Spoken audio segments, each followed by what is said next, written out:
Local history museums like this one, the Bluegrass Heritage Museum in Winchester, Clark County, Kentucky, help tell the stories of their communities.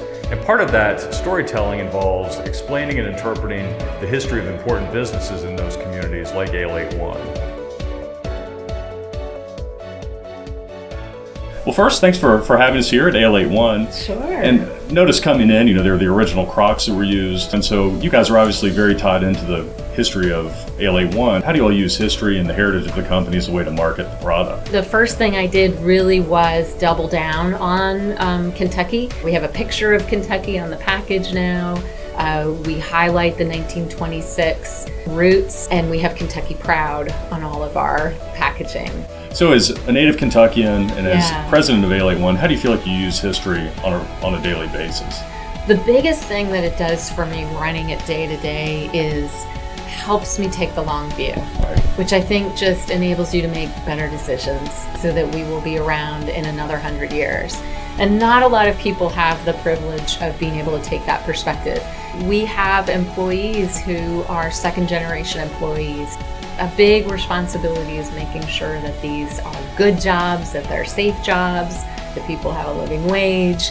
And I think that comes from the history because, it's one of the reasons that Fielding felt such responsibility keeping the legacy going. He said, because I view my role as not really the owner of the company, but the current generation steward.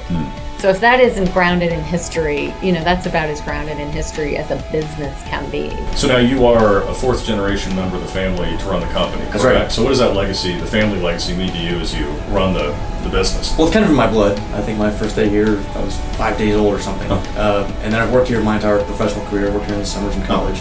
And then my grandfather did it, my dad did it, my great-great-uncle obviously did it. And so you hear stories about it. It's just kind of part of the culture of our family. We had 2 refrigerators, one for food, one for Ale-8. So it's really just it's in your blood.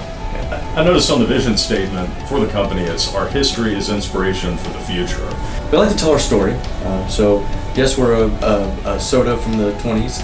We're also a good bourbon mixer. So if you look at our marketing, if you look at our social media, if you look at our literally what's on our can, it's always trying to remind people of, I guess, kind of a simpler time when you enjoy your Ale-8, and that just kind of makes your day a little better.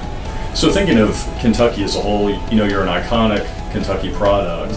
What does that legacy, do you think, mean to the state as a whole? To the state, well, we are the only continuously running soft drink made in Kentucky.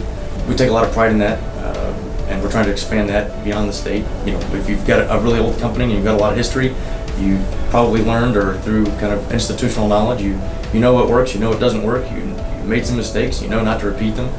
So there's a lot to learn just by being engaged in kind of the history of what we've done to guide us for what we should do. Well, I noticed on the vision statement, one line is, our history is inspiration for the future. Right. So what does that mean to you as president of the company? That's what's up on my wall. I use it every day, especially when the decisions are hard. The inspiration, the historical reference was, clearly G.L. Wainscott, the founder of the company, had a gift. We use that inspiration to say whatever we do has to be Wainscott worthy, and that's totally inspired by our history. So this is the secret formula. So this wow. is the secret recipe mixed with some ginger. So it's real ginger.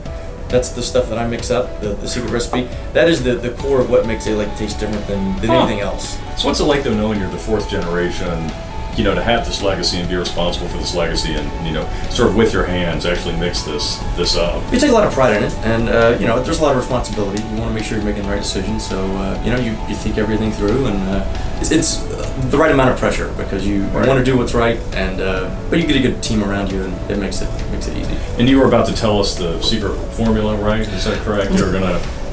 You already got that, right? Okay, that's right. Yeah. If history is important to you, please like our videos, subscribe to our YouTube channel, and share with your family and friends.